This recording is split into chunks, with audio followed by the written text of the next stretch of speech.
Hello दोस्तों, स्वागत है आप सभी का आपके अपने एजुकेशनल चैनल एसएन गुरुकुल पर।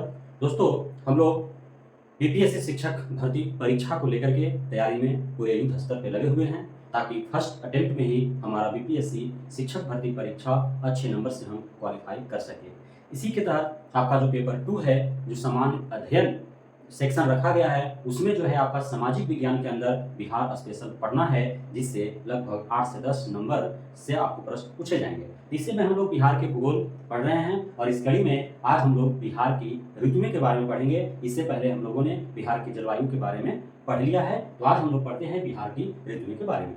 दोस्तों, बिहार में मुख्यतः 3 प्रकार की ऋतुएं होती हैं। कितने प्रकार की होती हैं? 3 प्रकार की ऋतुएं होती हैं, गर्मी, बरसात और ठंडा, जिसे हम लोग आम भाषा में बोलते हैं। और इसे यदि किताबी भाषा में बोला जाए तो ग्रीष्म ऋतु, वर्षा ऋतु और शीत ऋतु इसको कहा जाता है।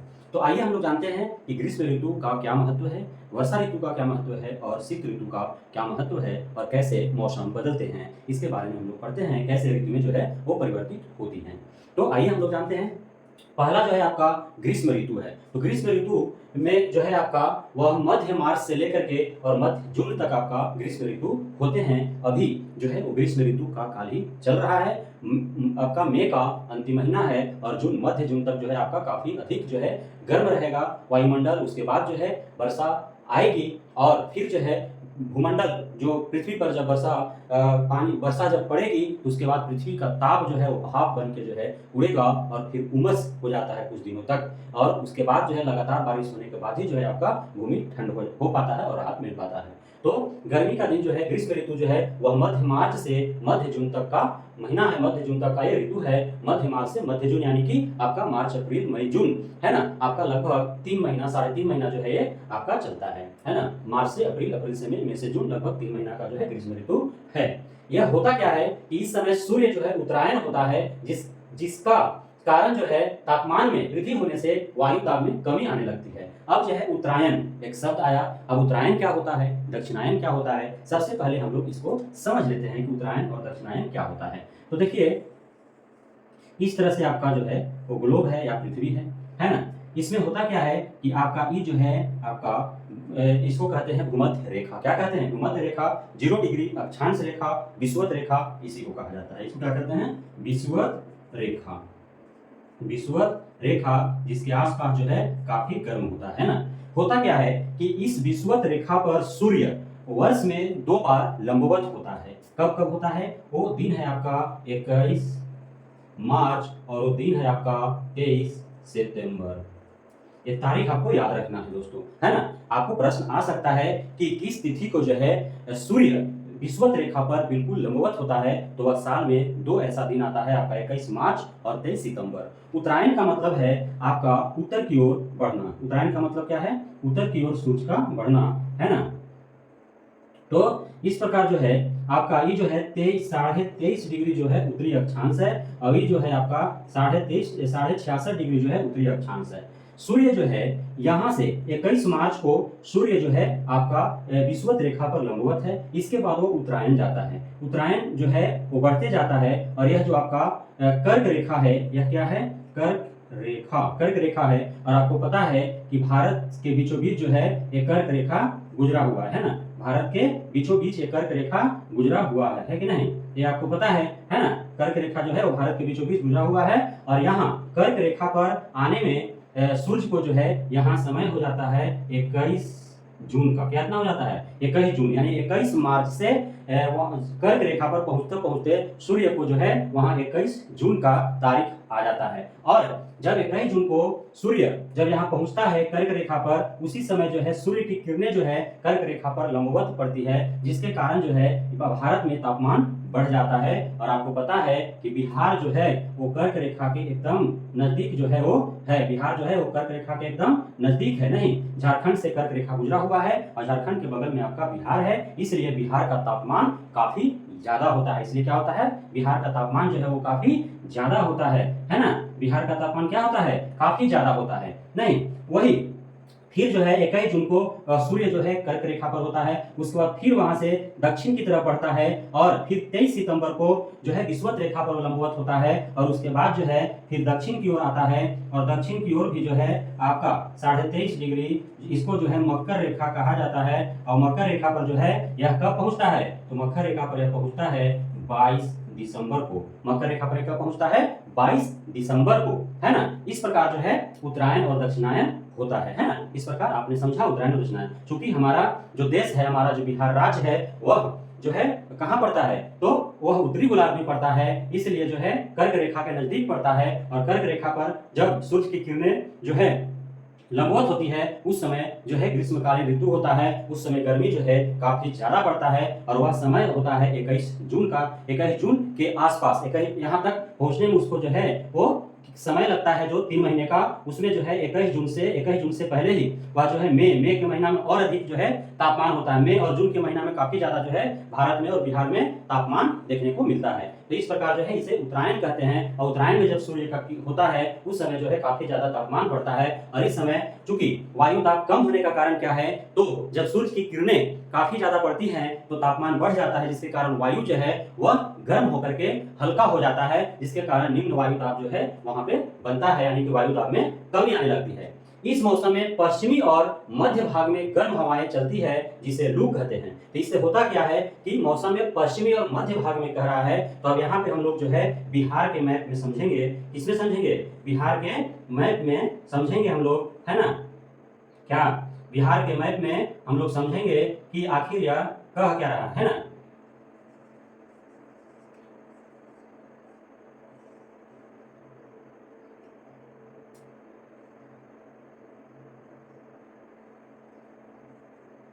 इस प्रकार जो है बिहार का मैप जो है हम लोगों ने ड्रा किया है और बिहार के मैप पर हम लोग समझेंगे कि आखिर जो है यह कह क्या रहा है। कह रहा है कि इस मौसम में पश्चिमी और मध्य भाग में, यानी कि पश्चिम का कौन सा भाग हो गया, पश्चिम तो इधर ही हो गया ना, यानी कि इधर जो पश्चिमी भाग कह रहा है, पश्चिमी और मध्य भाग में कह रहा है कि यहाँ पे क्या चलता है, तो गर्म हवाएं चलती है, जिसे लू कहा जाता है। यहाँ पे जो गर्म हवा चलता है उसको क्या कहते हैं, लू कहते हैं। कैमूर हो गया, रोहतास हो गया, औरंगाबाद हो गया, है ना, गया हो गया, नवादा हो गया, नालंदा हो गया, पटना का कुछ हिस्सा हो गया, भोजपुर हो गया, बक्सर हो गया, है ना, अरवल हो गया, जहानाबाद हो गया, इसके बाद इधर आपका जमुई हो गया, है ना, इधर आपका लखीसराय हो गया। तो इस तरह के क्षेत्र जो हैं यहाँ पे क्या पड़ता है, यहाँ पे जो है लू चलते हैं, यहाँ पे गर्म हवाएं चलते हैं मध्य मैदान के भाग में और फिर आपका पश्चिमी भाग में।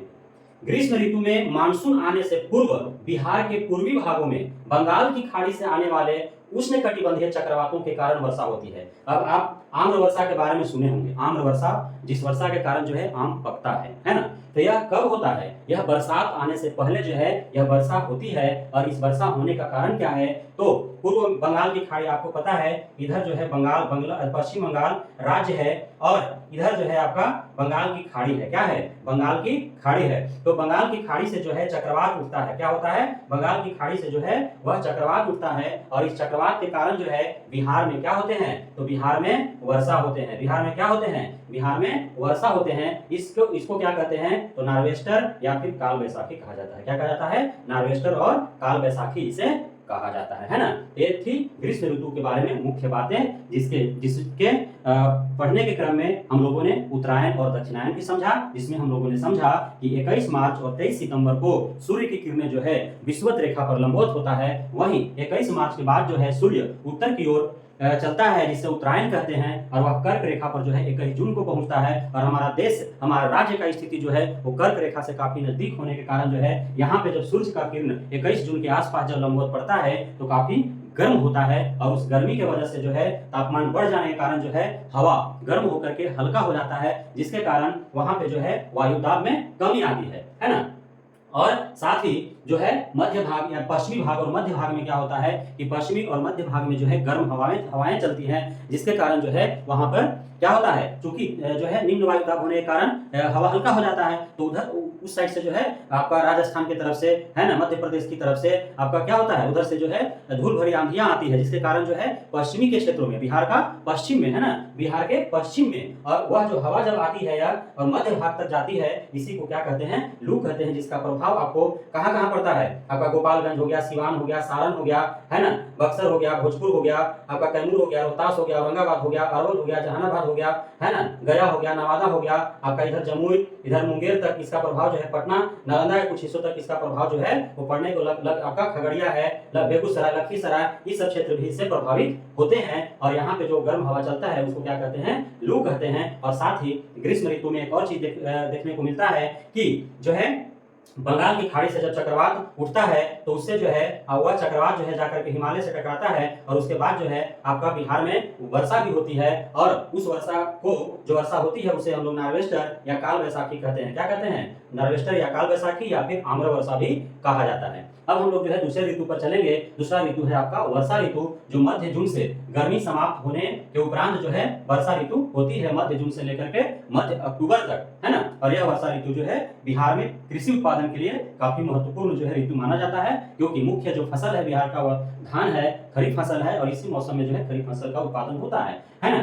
तो यह जो है जून के दूसरे सप्ताह तक मानसून का प्रवेश होता है बिहार में। हमने जो है पिछले अध्याय में भी आपको बताया था वर्षा के बारे में कि लगभग 10 जून, दूसरे हफ्ता कहने का मतलब क्या हो गया, लगभग 10 जून के आसपास जो है बिहार में मानसून जो है प्रवेश करती है ना। बिहार में मानसून प्रवेश करती है कब तक, 10 जून तक, यानी कि दूसरे हफ्ता तक। और जुलाई एवं अगस्त में अधिक वर्षा होती है। किस महीने में अधिक वर्षा होती है बिहार में, तो जुलाई और अगस्त में। आप सभी को पता है कि जुलाई और अगस्त यानी कि जो है आपका जून में वर्षा प्रवेश कर जाती है ना, और जुलाई लास्ट तक जो है आपका, मध्य जुलाई के बाद जो है धान का रोपाई जो है शुरू हो जाता है ना। 1 अगस्त तक जो है कंप्लीट हो जाते हैं। उसी समय जो है जुलाई और अगस्त में अधिक वर्षा होती है ना। बिहार में दक्षिण पश्चिम मानसून की बंगाल की खाड़ी की शाखा के द्वारा वर्षा होती है। तो इसको हमको समझना है, मानचित्र के माध्यम से कह रहा है यहाँ पे कि बिहार में दक्षिण पश्चिम मानसून की बंगाल की खाड़ी की शाखा के द्वारा वर्षा होती है। अब कह रहा है दक्षिण पश्चिम, यहाँ क्या कह रहा है, दक्षिण पश्चिम मानसून, बंगाल की खाड़ी की शाखा। तो आप तो बंगाल की खाड़ी जो है वह तो पूरब में है, बंगाल की खाड़ी कहाँ है, वह तो पूरब में है, और बिहार में दक्षिण पश्चिम मानसून की बात कर रहा है, बंगाल की खाड़ी की बात कर रहा है। तो यहाँ पे आपको तो कंफ्यूजन हो जाएगा कि क्या कह रहा है कि दक्षिण पश्चिम मानसून की बंगाल की खाड़ी,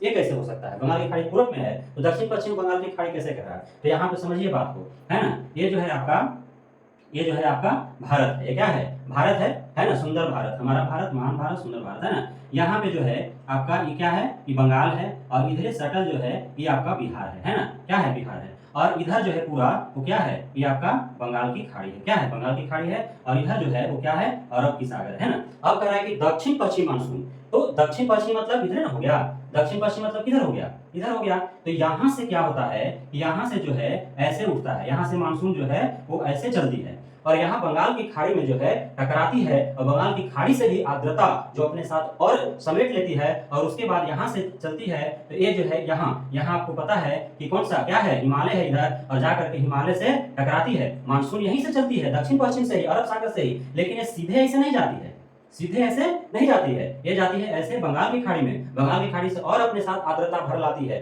ना, वाष्प को अपने साथ और वो भर लेती है, और उसके साथ यहाँ से जो है सीधा जाती है हिमालय, हिमालय में टकराती है, हिमालय बोलता है रुक, तो रुक जाता है, और वहां से कहता है जाओ, तो फिर यहाँ से आता है कहाँ, बिहार, है ना। और बिहार में यह जो है वर्षा करा देता है, बिहार में जो है झमझम वर्षा होने लगता है। तो इस लाइन का अर्थ यही था, जिससे आप भली भांति समझ चुके हैं। अगला कह रहा है कि बिहार के पूर्वी भाग की तुलना में पश्चिमी भाग में वर्षा कम होती है, तो क्यों नहीं कम होगा। अब देखिए यहाँ से जो है चला मानसून, बंगाल की खाड़ी में टकराया, यहाँ से फिर उठा से जाके हिमालय से टकराया, हिमालय से वर्षा आया बिहार में। तो अब देखिए यह हिमालय है, यहाँ से जो है इस तरह से जा रहा है, यहाँ टकरा करके ऐसे आ रहा है। ये क्षेत्र जो है आपका पूर्वी क्षेत्र है, तो पूर्व के भाग में जो है अधिक वर्षा होगी, यहाँ जो है पूर्व के भाग में अधिक वर्षा होगी, है कि नहीं। और पश्चिम के भागों में जो है इधर जो है यहाँ से अब आने में समय लगेगा ना, तब तक जो है वो क्या हो जाएगा, तब तक इधर वर्षा हो ही जाएगा। तो इधर आते आते जो है वो कम, बादल में पानी ही कम रहेगा, तो बरसेगा भी कम, है ना। तो आप देखते हैं कि इधर के क्षेत्र में जो है बहुत कम वर्षा होती है, और यहाँ आपका जो है किशनगंज में काफी अधिक वर्षा होती है। तो बिहार में जो है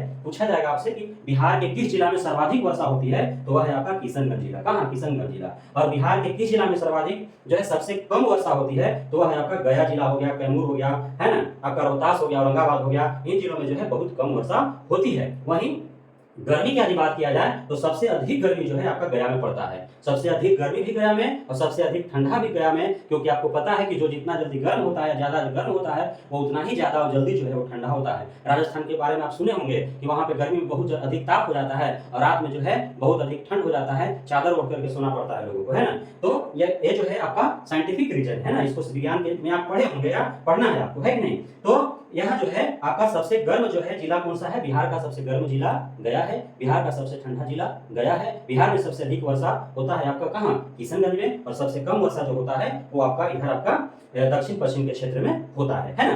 तो ये आपको समझना है। बिहार में औसतन वर्षा 112 सेंटीमीटर होता है। यहाँ जो होता है आपका किशनगंज में वर्षा, यहाँ 250 से 280 सेंटीमीटर तक वर्षा होती है और वहीं इस क्षेत्र में जो होता है वो 60 से 70 सेंटीमीटर होता है। तो अब गैपिंग इतना है तो औसत जब निकालते हैं तो औसतन वर्षा पूरे बिहार का यदि देखा जाए तो 112 सेंटीमीटर ही होता है। और इतना ज्यादा विभिन्नता है वर्षा को लेकर के बिहार में कि एक तरफ जो है, एक तरफ क्या होता है, एक तरफ बाढ़ आ जाता है तो दूसरी तरफ सूखा पड़ जाता है। ये स्थिति है बिहार का, है कि नहीं? तो बिहार में काफी विभिन्नताएं हैं जलवायु को लेकर के और ऋतुओं को लेकर के, वर्षा को लेकर के, गर्मी को लेकर के बहुत ज्यादा जो है, इतना ही छोटा क्षेत्र में जो है काफी ज्यादा विभिन्नताएं देखने को मिलती है। यह क्षेत्र कितना छोटा है नहीं, 483 किलोमीटर इसका जो है चौड़ाई है, 345 किलोमीटर जो है इसका लंबाई है। अब इतना छोटा क्षेत्र में इतनी अधिक विभिन्नताएं देखने को आपको मिल रहा है कि एक तरफ जो है 250 सेंटीमीटर वर्षा हो रही है, एक तरफ 60-70 सेंटीमीटर वर्षा हो रही है ना। एक तरफ जो है यहाँ पे गर्मी इतना अधिक हो जाता है, 44 डिग्री तक सेंटीग्रेड तक जो है आपका तापमान चला जाता है गर्मी के दिनों में, और वहीं दूसरी तरफ जो है उतना अधिक जो है गर्म नहीं पड़ती है। ये विभिन्नताएं हैं। उसके बाद हम लोग जो है तीसरे जो ऋतु है, अंतिम ऋतु, शीत ऋतु की ओर हम लोग बढ़ेंगे और शीत ऋतु के बारे में हम लोग पढ़ेंगे। तो शीत ऋतु यहाँ तक किया जाए तो जब जो है वर्षा ऋतु समाप्त होती है, लौटता हुआ मानसून के साथ ही जो है वह शीत ऋतु का आगमन होता है और यह ऋतु जो है जब खत्म होता है जो है शुरू हो जाता है और वह जो है फरवरी तक जो है वो रहता है। जो है सामान्यतः फरवरी तक ही ठंड ऋतु होते हैं, उसके बाद जो है गर्मी का असर पड़ने लगता है ना। शीत ऋतु के बाद लौटने के साथ ही जो है जो है वर्षा होती है। कभी जब इतना अधिक वर्षा होती है कि हमारा जो धान का फसल जो है वो हो जाता है, तो उसी समय जो है अधिक ठंड भी पड़ता है। जब हो जाता है उसके बाद जो वायु है, वायुमंडल में आर्द्रता आ जाती है, जिसके कारण जो है काफी ठंड भी पड़ता है ना। उस समय शीतलहर चलता है ना, जिसको पाला पड़ने के कारण और भी कई फसलें जो है बर्बाद हो जाती हैं दिसंबर जनवरी के महीने में। ये सब होती है घटनाएं शीत ऋतु में। दिसंबर जनवरी में अधिक ठंड पड़ती है जो रबी फसल के लिए उपयोगी होता है ना। दिसंबर जनवरी में अधिक जब शीत जब गिरता है ना, तो उससे क्या रबी फसल जो है उसमें आर्द्रता आती है नहीं, क्योंकि रबी फसल को सिंचाई की आवश्यकता बहुत ज्यादा होती नहीं है। सरसों और गेहूं हैं उनकी सिंचाई होती नहीं है, तो उससे नमी कहाँ से, आर्द्रता कहाँ से प्राप्त होता है? तो वह जो है अधिक ठंड पड़ने के कारण ही उन्हें आर्द्रता प्राप्त होता है। लेकिन बहुत अधिक ठंड पड़ने के कारण जो है वो पाला गिरने लगता है, तो आलू जैसे फसलों को बर्बाद भी कर देता है ना। दिसंबर जनवरी महीने में भूमध्य सागर से आने वाले शीतोष्ण चक्रवात के कारण पश्चिम एवं मध्य बिहार में हल्की वर्षा होती है, लेकिन पूर्वी बिहार में इससे प्रभाव नहीं पड़ता है। तो होता क्या है दिसंबर जनवरी महीने में, भूमध्य सागर से जो है आपका बिहार है, उत्तर प्रदेश है, उत्तर प्रदेश के बाद इधर जो है आपका दिल्ली लग जाता है ना। तो यहाँ उत्तर प्रदेश है, इसके बाद दिल्ली है। तो यहाँ भूमध्य सागर से जब हवाएं चलती है तो दिल्ली, आपको पता है कि जो है आपका सबसे अधिक जो है पड़ता है दिल्ली में नहीं, तो दिल्ली के बाद जो है उत्तर प्रदेश में घुसता है, उसके बाद जो है बिहार में घुसता है। भूमध्य सागर से जो हवा चलती है, चक्रवात जो चलती है ना, तो इससे जो है अब बिहार के आपका जो पश्चिमी भाग है, किधर बिहार में पश्चिमी भाग जो है वो जो है मध्य भारत तक जो है वह इससे प्रभावित होता है और यहाँ हल्का बारिश भी होता है ठंडा के दिनों में, है ना। लेकिन पूर्व में जो है इसका प्रभाव नहीं पड़ता है। तो इस तरह से ऋतुओं को हम लोगों ने जाना और हम लोगों ने समझा कि कहाँ पे जो है ग्रीष्म ऋतु में कहाँ पे अधिक गर्मी पड़ता है और कहाँ पे कम गर्मी पड़ता है। तो हमने देखा कि हमारा जो दक्षिण पश्चिम का क्षेत्र है वह काफी हॉट पहले से नहीं, यहाँ पे आपका कैमूर हो गया, रोहतास हो गया, बक्सर हो गया, औरंगाबाद हो गया, गया हो गया, है ना। ये जो क्षेत्र है वो सबसे अधिक गर्म होता है और सबसे अधिक गर्मी जो है वो गया जिला में पड़ता है। हमने ये देखा आपका तो सबसे अधिक जो है बिहार के उत्तर पूर्व दिशा में पड़ता है ना। यहाँ पे जो है आपका किशनगंज जिला जो है वो सबसे अधिक वर्षा वाला जिला है, यहाँ पे 250 सेंटीमीटर से भी है ना। वहीं सबसे कम वर्षा जो है वो आपका के क्षेत्र में होता है, 60-70 सेंटीमीटर वर्षा होती है। वहीं ठंड की बात है तो ठंड जो है वह लगभग जो है आपका सामान्य ही होता है, लेकिन सबसे अधिक ठंड जहाँ पे सबसे अधिक गर्म होता है वहीं होता है। जब गर्मी जो है कैमूर होता है, औरंगाबाद गया के क्षेत्र में अधिक पड़ रहा है, तो ठंड भी यहाँ पे अधिक पड़ता है। और इधर जो आपका उत्तर पूर्व का क्षेत्र जो है वहाँ पे ठंड जो है सामान्य रहता है, और वहाँ पे जो है आपका गर्मी भी जो है सामान्य रहता है नहीं। इस प्रकार हम लोगों ने जाना ऋतुओं के बारे में, और साथ ही हम लोगों ने जाना कि उत्तरायण क्या है, दक्षिणायन क्या है ना। सूर्य के बारे में लोग जाना कि सूर्य जो है वह विषुवत रेखा पर 21 मार्च और 23 सितंबर को लंबवत पड़ती है, वहीं कर्क रेखा पर जो है 1 जून को लंबवत पड़ती है, वहीं मकर रेखा पर जो है 22 दिसंबर को लंबवत पड़ती है। इस प्रकार यह समाप्त हुआ। फिर हम मिलते हैं अगले अध्याय में, तब तक के लिए धन्यवाद।